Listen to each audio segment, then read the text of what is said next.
Nous sommes les destructeurs de ceux qui cherchent notre aide. Nous avons pris leur destin et en avons fait nos esclaves. Ah, oui, c'est ce que nous sommes.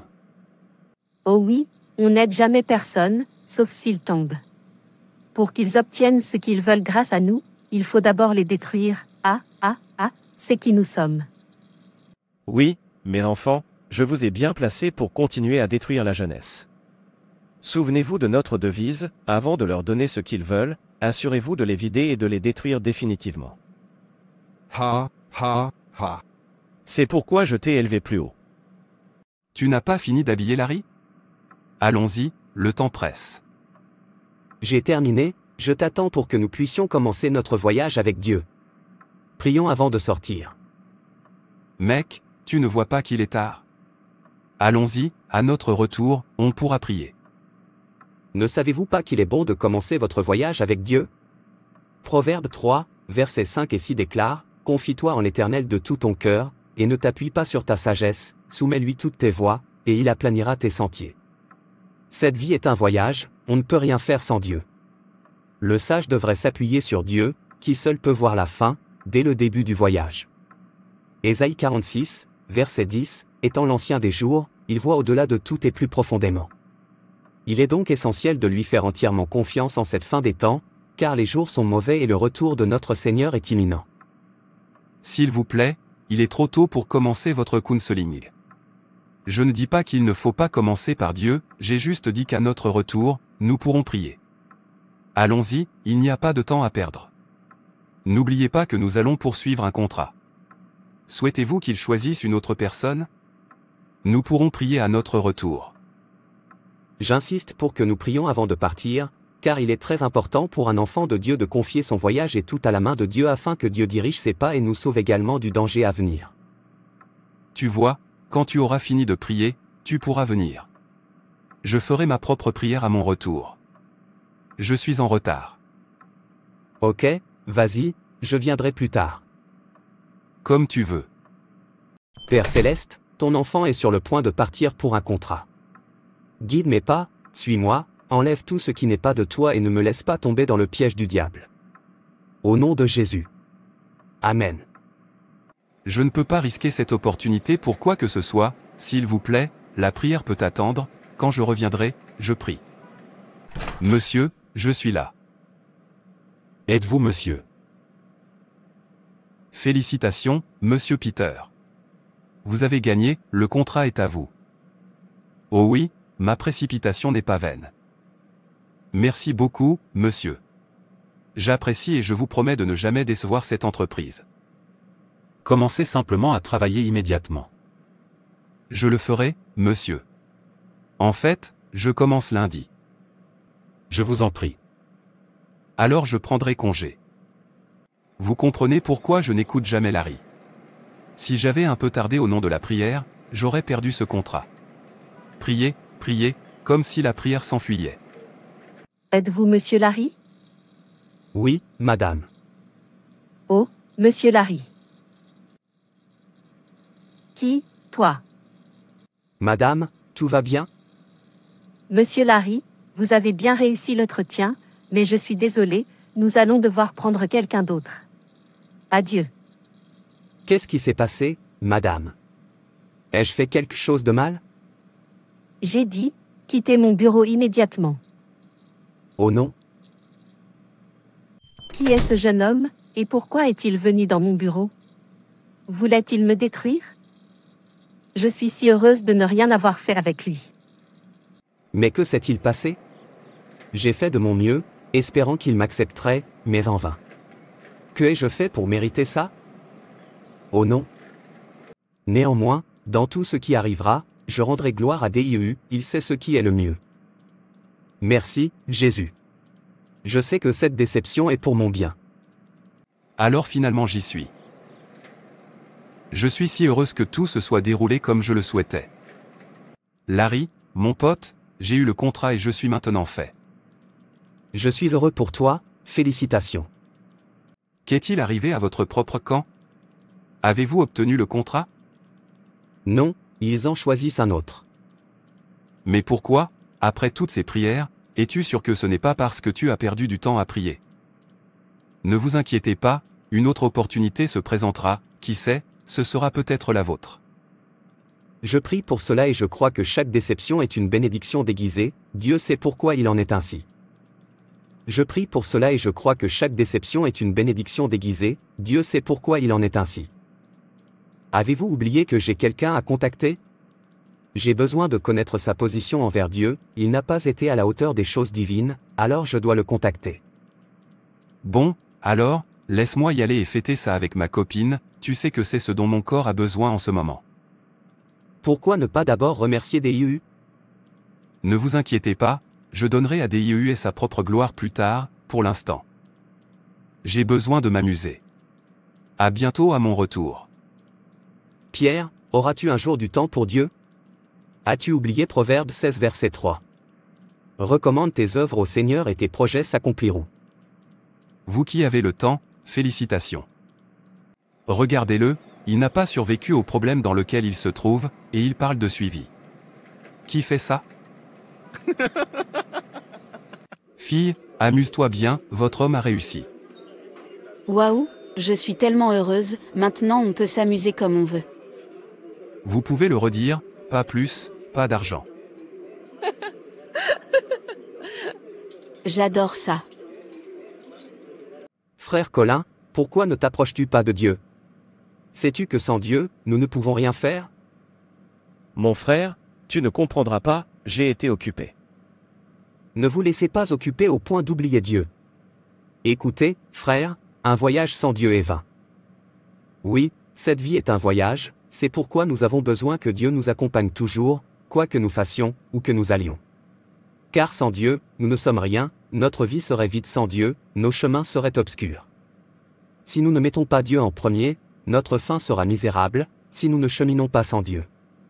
Car tout, absolument tout, en haut et en bas, visible et invisible, tout a commencé en lui et trouve son but en lui. Colossiens, 1 verset 16, il ne s'agit pas de vous, mais du dessein de Dieu dans votre vie, et ce dessein est bien plus grand que votre épanouissement personnel, votre paix intérieure, ou même votre bonheur. Il est bien plus grand que votre famille, votre carrière, ou même vos rêves et ambitions les plus fous. Si vous voulez savoir pourquoi vous avez été placé sur cette planète, vous devez commencer par Dieu. Vous êtes né selon son dessein et pour son dessein. Chercher le sens de la vie sans Dieu est une grave erreur. En effet, nous commençons généralement par le mauvais point de départ, nous-mêmes. Nous nous posons des questions égocentriques comme « Qu'est-ce que je veux être? Que dois-je faire de ma vie? Quels sont mes objectifs, mes ambitions, mes rêves d'avenir ?» Mais se concentrer sur soi-même ne révélera jamais le but de sa vie. La Bible dit, c'est Dieu qui dirige la vie de ses créatures, la vie de chacun étant sa puissance. Job 12h10. Tu as raison. Oui, vous ne pouvez jamais trouver le sens de votre vie seul, ce qui signifie que vous ne découvrirez pas le sens de votre vie en regardant en vous-même. Vous avez probablement déjà essayé, sans succès. Pourquoi? Parce que vous ne vous êtes pas créé vous-même, il vous est donc impossible de savoir pourquoi vous avez été créé. Si je vous donnais une invention que vous n'auriez jamais vue auparavant, vous n'en connaîtriez pas la raison d'être, et l'invention elle-même ne pourrait pas non plus vous la révéler. Seul le Créateur pourrait révéler sa raison d'être. Nombreux sont ceux qui tentent d'utiliser Dieu pour leur propre épanouissement, mais c'est un renversement de la nature et c'est voué à l'échec. Vous avez été créé pour Dieu, et non l'inverse, et la vie consiste à laisser Dieu vous utiliser pour ses desseins, et non à l'utiliser pour vos propres desseins. La Bible dit, l'obsession de soi dans ces domaines est une impasse, se concentrer sur Dieu nous ouvre à la liberté, à une vie spacieuse et libre, et nous fait aussi découvrir pourquoi Dieu nous a créés. Dieu n'est pas seulement le point de départ de votre vie, il en est la source. Pour découvrir votre but dans la vie, vous devez vous tourner vers la parole de Dieu, et non vers la sagesse du monde. Vous devez bâtir votre vie sur des vérités éternelles, et non sur la psychologie populaire, la motivation du succès ou des histoires inspirantes. La Bible dit, c'est en Christ que nous découvrons qui nous sommes et ce pourquoi nous vivons. Bien avant que nous entendions parler de Christ et que nous nous en réjouissions, il avait les yeux fixés sur nous et nourrissait des desseins pour que nous ayons une vie glorieuse, partie intégrante de son dessein global, il agit en toutes choses et en tous.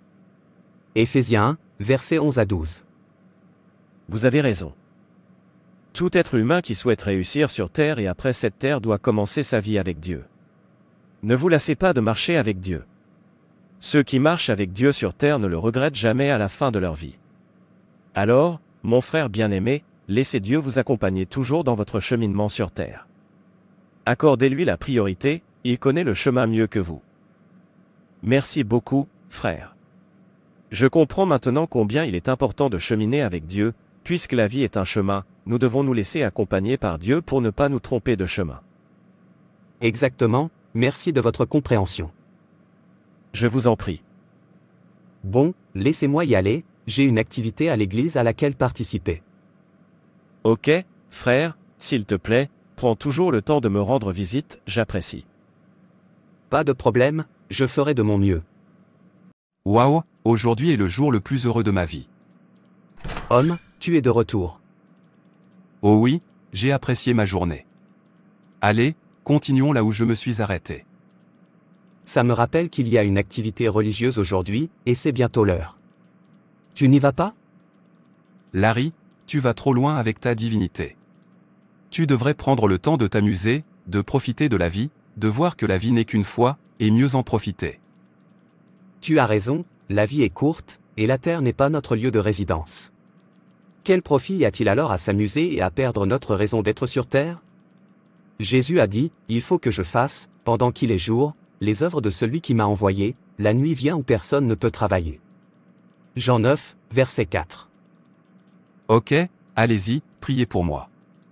Je me repose encore. Pas de problème alors, j'y vais. Monsieur, vous avez dit que vous vouliez me voir. Monsieur Peter, savez-vous pourquoi je vous ai choisi parmi toutes les personnes qui sont venues ici le jour où vous avez été sélectionné? C'est parce que j'ai très bien réussi l'entretien. Loin de là, il y a beaucoup de gens qui font mieux que toi, mais j'ai décidé de te prendre. Est-ce possible? Maintenant tu sais, ne penses-tu pas qu'il est temps que tu me remercies? Comment, monsieur? Bien, je vais aller droit au but, je te veux dans mon lit. À Dieu ne plaise. Tu es un homme comme moi, ce que tu demandes est une abomination aux yeux de Dieu. Je suis chrétien, je ne fais pas de telles choses. Écoutez, si vous n'êtes pas prêt à me donner ce que je demande, alors vous perdrez le contrat au profit d'un autre. Monsieur, ce n'est pas possible. J'ai tellement investi dans ce travail, vous ne me le retirerez jamais. Regarde-moi et tu verras. Écoute, tu as 5 jours pour y réfléchir, tu peux maintenant y aller. Monsieur, s'il vous plaît, ne me faites pas ça. J'ai investi tout mon argent dans ce travail, dans l'espoir de terminer le travail et de récupérer mon argent. Si vous me le retirez, je suis fini. Veuillez prendre soin de moi. Ce que vous me demandez est maléfique, et je ne peux pas faire ça. Vous m'avez entendu, 5 jours. Oh Dieu, qu'est-ce que tout cela? Quelle sorte de tentation est-ce? Je suis un enfant de DIEU, je ne peux pas faire ça. Sors de mon bureau. Que dois-je faire? Que Dieu m'aide. Je coule, je ne peux pas me permettre de perdre tout mon argent. Dans quoi me suis-je lancé? J'aurais dû laisser Dieu m'accompagner. J'ai mis tout ce que j'avais là-dedans, pensant avoir obtenu un contrat, sans savoir que c'était un piège du diable. Dois-je accepter de le faire? Si je perds ce contrat, ce sera ma perte, et si je le fais, ce sera toujours ma perte. Que dois-je faire? Et si je mourais en couchant avec un homme comme moi? Et si l'enlèvement avait lieu? Mon âme périrait, ce serait ma fin. Oh! Mon Dieu, que dois-je faire? Mec, que se passe-t-il? Pourquoi es-tu ici à cette heure-ci? Vous devriez être sur le site. Comment se déroule l'entretien? Très bien, j'ai eu le contrat. Gloire à Dieu. Enfin, j'ai obtenu un contrat plus important. Maintenant je vois, maintenant je comprends pourquoi nous devrions commencer par Dieu. La voix de Dieu est différente de la nôtre, seulement nous ne la comprenons pas. En effet, il est bon de commencer par Dieu. En commençant par Dieu, il ne vous permettra jamais de tomber dans le piège du diable. Ces déceptions, comme nous les appellerons, ne sont pas des déceptions, mais des bénédictions. Mec, je ne te comprends pas.